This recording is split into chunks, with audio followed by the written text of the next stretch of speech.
operational capabilities of the JDF. I see the CDS there smiling, but it is absolutely important for our response capabilities. And I see Minister Mackenzie saying that there is also a request from the Fire Brigade for more equipment. Well, we'll put all of it in the mix. To improve how external support is received, the Permanent Secretary in the Office of the Prime Minister and the United Nations Resident Coordinator will co-chair the International Disaster Committee. So the first lesson from Melissa is that leadership must be visible, coordinated, and disciplined. In an emergency, leadership means every part of the system knows its role, acts within its authority, shares information, escalates problems quickly, and does not wait to be chased. Meaning leadership takes initiative. Leadership has agency. They are responsible. Citizens and partners must never feel the absence of leadership. So it's one thing to have people come to help us, and then they are turning around. Who do I partner with to get the help out to the community? And we have seen a few instances of that. Bear in mind, there are some partners who come and don't even bother to ask, who am I partnering with? They are out in the field. But largely, there has to be a mechanism predetermined in place, so when people come to partner, it is a simple plug and play. But that means our leadership must be present. We must be there to meet them at our ports when they come to assist. ODPEM, by law, must be a national bastion of leadership in crisis. Steps have already been taken to strengthen ODPEM, including its organizational review, new hires, upgraded posts, staff welfare measures, and planned training. But ODPEM must now become Jamaica's national resilience organization, able to help the country anticipate, withstand, respond to, recover from, and adapt to major shocks without collapsing essential services, public confidence, economic activity, or the machinery of government. Early after Hurricane Beryl, we recognized that there were some deficiencies in ODPEM. ODPEM is an absolutely important institution, but for many years, not having been tested, it has become inward-looking and essentially existing for existing sake. And the organization needs real intervention. The challenge is, of course, that you have to drive the car while fixing the engine. So it has to be done with great care and thought, both for the welfare and respect of the workers who are there, and for the mission that the organization was set up to achieve. And that is the struggle of ODPEM, and indeed generally of many organizations. Sometimes we lose sight of what the mission is as we are trying to resolve the internal issues within the organization. But ODPEM cannot be that organization where the internal issues are viewed as more important than the mission. In effect, ODPEM is an essential service. It is not described as such in law. I know there were discussions to categorize it as such, but it is something Minister and the acting head of ODPEM that we will have to discuss because we need to remission ODPEM. So the second lesson is that logistics is central. Melissa showed that national disaster response in large part is a logistics operation. Receiving, storing, securing, transporting, distributing verifying and reporting. That understanding informed the decision after Melissa to reassign ODPEM to OPM and also to assign the Ministry of Defense to OPM as well. Yes, there is a Ministry of Defense. Because ODPEM is a curious kind of organization in the sense that it's really planning, strategy, coordination, but the effect of logistics, meaning who is actually going to lift the bag of rice, put it on the truck, drive it down to the warehouse, store it in the warehouse, break it into smaller bags, and distribute it. ODPEM will oversee all of that and plan it, but it is the JDF that actually does it, along with volunteers. So you can see that there is a very close symbiotic relationship between ODPEM and the JDF. So we brought them under the same umbrella to have that coordination more seamlessly effected. And I believe it is working, and it has worked, taking us through the difficult first few weeks of the relief, particularly in the relief element of our response.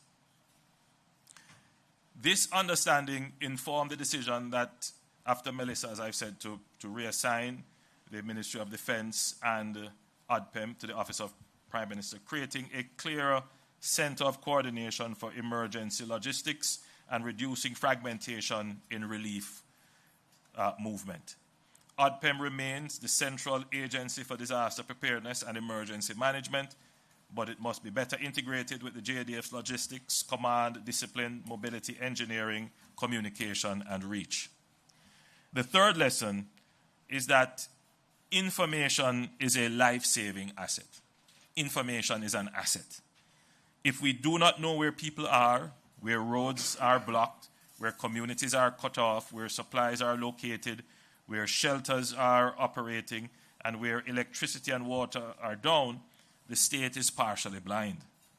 Melissa exposed gaps in the national operating picture. Some communities, which are informal, scattered, poorly mapped, or not fully captured in our database, those communities were not served or got service later on in the response. That cannot continue. Jamaica cannot continue as an informal society. Informality hampers recovery.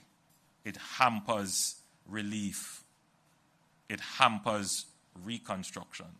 This mentality that you can go and build anywhere, live anywhere, and somehow the state must know that you are there when you don't want the state to know that you are there.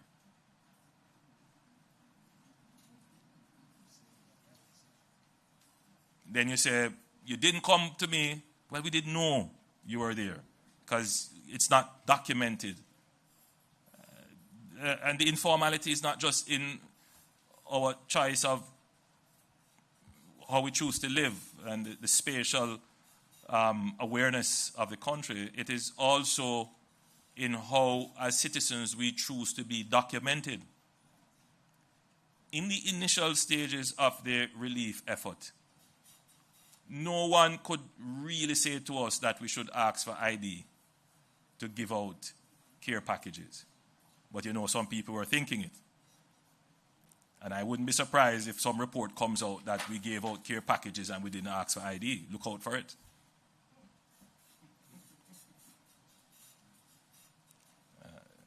In the same way as other emergency things had to be given out, and at the time, you couldn't ask for identification.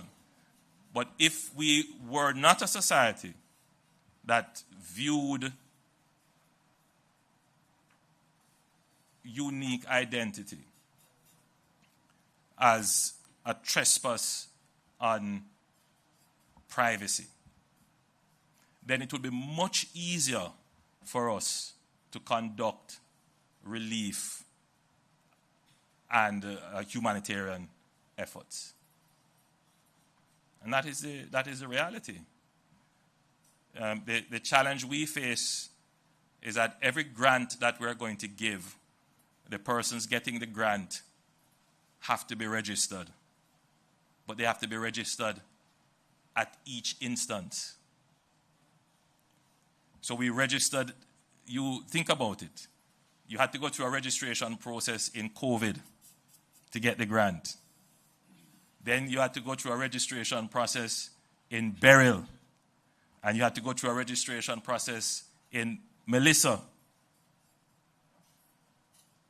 If there were just one unique registration number with your registration ID linked into a national database, there would be no need for this very laborious process where errors are made, duplications happen, slows down the process.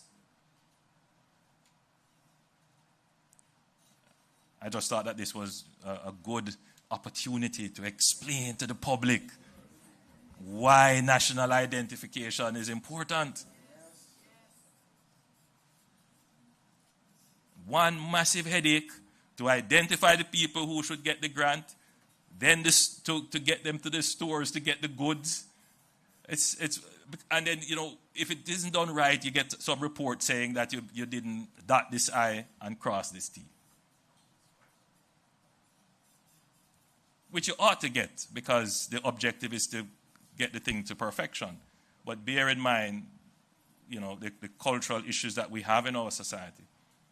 In other words, we are the ones standing in our way of efficiency. If we were, accepted that NIDS was important and we did it 5 years ago and we implemented it, today we wouldn't be talking about the next hurricane season coming and the Minister of Labour and Social Security having to think about how am I going to do another assessment to reassess the same people, to ask them to go and register again, God forbid if anything were to happen.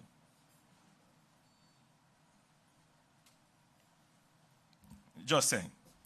So, the fourth lesson is that recovery begins during response. Preparedness, response, relief, recovery, and reconstruction are different phases, but they are part of one continuum. Decisions made in the first hours affects the first week. Decisions made in the first week affects the first year. And decisions made in reconstruction affects the next generation. If we build roads without drainage, if we rebuild the roads that were destroyed without drainage, we are effectively rebuilding risks. If we replace roofs without stronger standards, we are inviting repeated loss. If we restore communities in the same high-risk place, then we are not building resilience, we are just inviting another disaster. That is why the government will advance a resilience impact assessment framework for major policies, programs, infrastructure investments, and strategic projects. Significant public investment must be assessed not only by cost, procurement readiness, or economic return, but also by their contribution to disaster and climate resilience. Continuity of essential services, protection of vulnerable populations, national security, environmental sustainability, community adaptive capacity, and long-term financial risk reduction. Resilience must become a pre-disaster governance standard. And we have been doing that. We have been building resilience into everything that we do. And one area in which we have done it well is actually in public financing. Jamaica has one of the most resilient public financing architecture. Now, the fifth lesson is that government institutions must be resilient before disaster strikes. So we cannot expect a police station, hospital, municipal office, or fire station to serve the public during a disaster if it has no backup power, no continuity of business plan, no tested communications or alternate sites. And we saw this. Parish council buildings collapsing, fire stations flooded. Can you imagine? Police stations. By the way, the police infrastructure stood up, I think, the best out of all except for the JDF, but generally, they stood up fairly well and was able to be the main point of service delivery in the difficult eras. That was especially the case in St. Elizabeth, where the Black River Police Station was flooded, but the policemen there continued to operate and offer service. So, this is a good point to address this issue of how we use the resources that were donated. So we got some generators in the initial wave of international donations. And there are those who were thinking that we should just take the generators and give them away. Just give them to anyone, or anyone, a friend who come to say, hey, I don't have any power at my house, you give me. Because, there's this notion that just give the generators, just give it to the poor people, man. This notion that you are helping the poor by, just spending resources without thought. Jamaica has suffered from that mentality for so long, and that is one of the reasons why we remained poor. We cannot allow people with that thinking to lead our country. What did we do with the generators? We gave them to the police stations, to the JDF, to the fire brigade, to the parish councils, so that those entities can have the resilience. When I toured the country in the immediate days after the hurricane, the only place that would have electricity would be the police station that either had a solar system on its roof or had a generator. And everybody was coming there to, as I said, beg a charge. That's the reality. So if we're talking about truly helping the poor, you do that by building resilience into the entities that are going to respond to the disasters that they have. And that's what we did. That's what we did. And that's why our partners understand that we are good partners. And giving resources to Jamaica, those resources will be multiplied in the effect that it will have on the population as a whole. There is no question about anything gone off into people's private properties or for their private use. We maximize the resources that we have for the public good.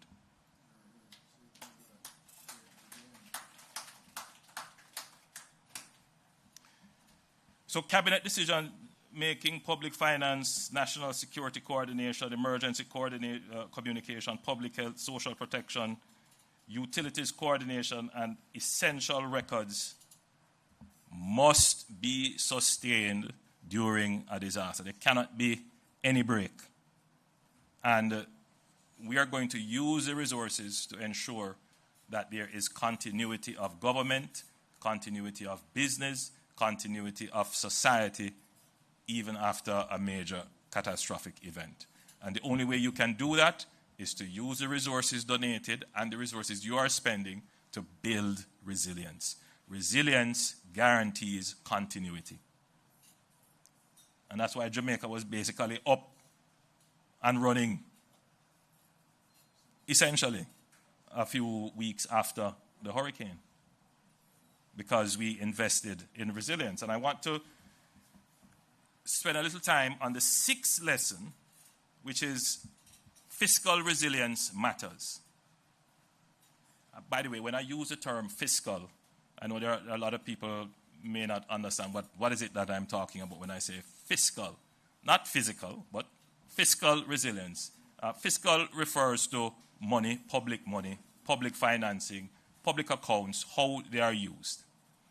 So, how the government structures its budget and its spending is important for a disaster response. And to put it simply, If you have no money, you can't respond. If you have no money, you cannot respond. In fact, if you have no money, you have to wait on others to come to respond. This government was able to respond immediately because for the first time in a long time, this government was able to save for a disaster.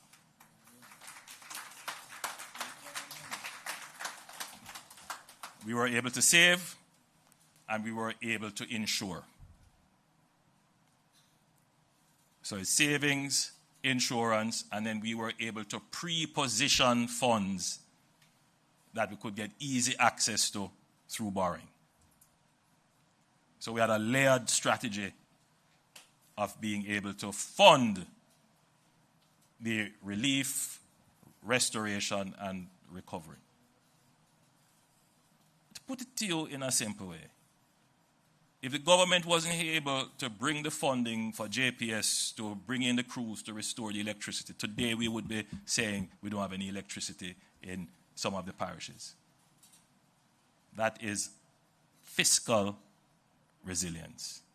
Government planned, put in place a catastrophe bond, which yielded a payment, and then we used the funds strategically for the recovery of critical public services. Fiscal resilience. So preparedness is not only shelters, relief supplies, and emergency services. A country must also have financial readiness. Jamaica's ability to respond to shocks has improved because of fiscal discipline, buffers, insurance arrangements, and disaster risk financing instruments. And I'm pleased to say that we floated our our third catastrophe bond, I believe, successfully, which showed from the international community that there is, an appetite for Jamaica. And it was a great success that we were able to do that. And the Minister of Finance, as we speak, she is overseas. And she sent me a little note to say that in terms of the CRIF, which is the Regional Disaster Insurance Fund, that she has started a new round of negotiations with them to expand the program to include a coastal program for our officials so that they will have some coverage and protection. So we are broadening the umbrella.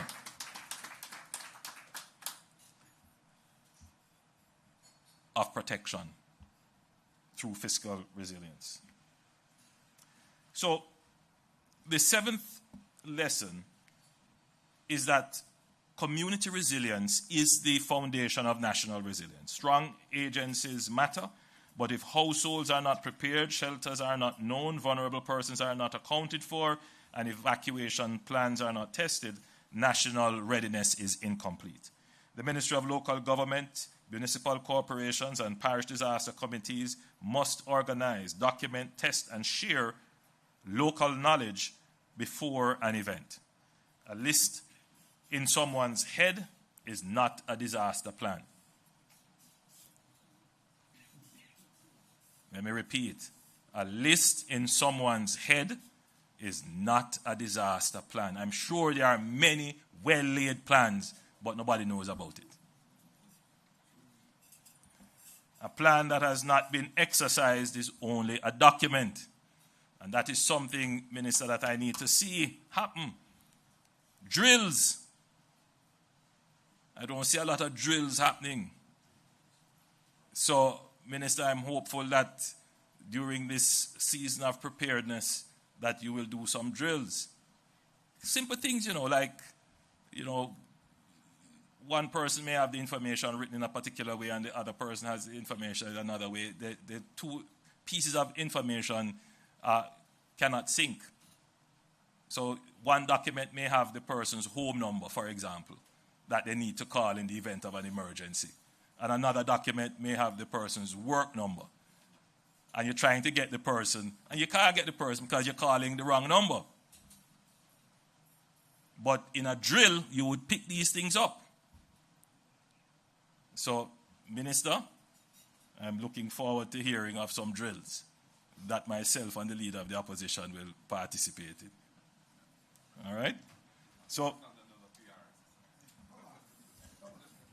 there's nothing wrong with it being a PR exercise, Mark. I mean, the country will hear and see it, and, you know.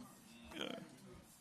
So, we must strengthen parish and community systems so they can sustain themselves for the first 72 to 96 hours after impact, with equipment, training, stronger community emergency response teams, and full participation by parish disaster committee members, including members of parliament and councillors. What was clear to me in the first 3 days after the disaster was the absence of organized local community effort and resource. It stuck in my mind wading through the water in Black River, and a lady walked up to me. She was quite distressed, and she said she walked for 20 miles trying to get to the police station because a wall fell on her neighbor. And she wasn't able to do anything. Obviously, she couldn't move. And so she left coming for help. She didn't know if he was dead or alive. But it struck me at that time that there might be many stories like that where successful community effort would have intervened. But if it were a policy that within the communities you have local, well-organized emergency, environmental youth groups, for example, who could take on this role to assist, you could save many, many more lives. There are many stories of persons who fell ill during the hurricane because they didn't have their medicine. Old persons who, elderly persons who didn't have their medicine or couldn't administer their medicine because their roof was blown off and their medicine got lost somewhere. We need to be thinking more along this line, Minister, where we have in the community a level of first response, that we train some of our youngsters to be able to function in this way. So, as the 2026 hurricane season approaches, every entity represented here must leave with action points. ODPEM must become stronger, more technical, more operational, and more data-driven. The security forces and emergency services must institutionalize collaboration. The Ministry of Labour and Social Security must deepen vulnerability mapping while protecting personal information. Health facilities need continuity plans, backup power, water storage, medication protocols, and disease surveillance systems. The education system must plan for continuity of learning and the safe return of children to school. Water, electricity, and telecommunications are core resilience systems. Backup power at critical plumbing stations, emergency crews, fuel arrangements, priority restorations, protocol, and clear public communication must be strengthened. Public communications must fight misinformation. So it's not just PR, and use every channel, including offline systems, to reach communities when power and connectivity fail. Scientific agencies must continue to modernize forecasts, monitoring, and GIS-enabled early warning systems. The private sector also has a central role. Businesses must have continuity plans and be integrated into the national system. We need pre-arranged partnerships, not ad hoc arrangements, with clarity on supplies, storage, movement, and prices. Colleagues, disaster preparedness is not an annual event. It is a perpetual state of national responsibility. Hurricane Melissa reminded us that resilience is built long before the storm arrives in our policies, investments, institutions, and communities. Let us leave this meeting with urgency and clarity. The time for review is ending. The time for execution is now. We must build a Jamaica where infrastructure can withstand hazards, communities can sustain themselves during disruption, information flows quickly, relief reaches those most in need fairly, reconstruction reduces vulnerability rather than recreates it, and resilience becomes part of how we govern. Let us move forward with seriousness, with unity of purpose and confidence in our ability to build a more resilient Jamaica. I thank you.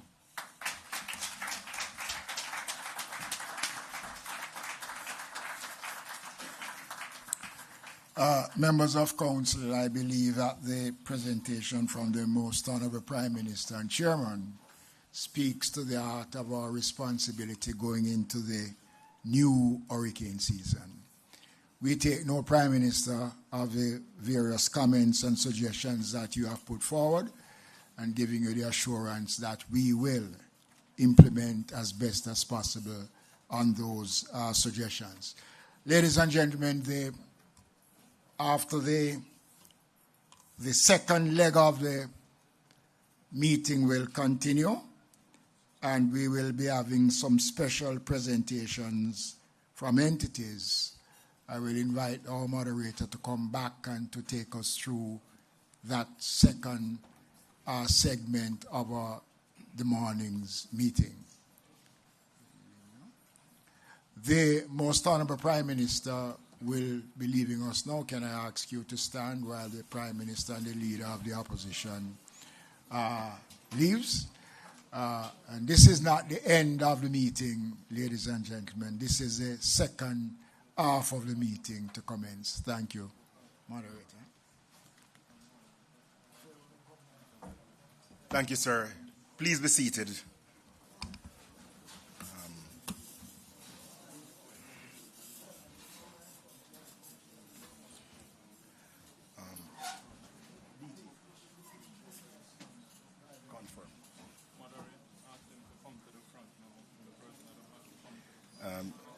Ladies and gentlemen, I invite some of you who are seated a little bit further back, if you could kindly move forward. It's just like the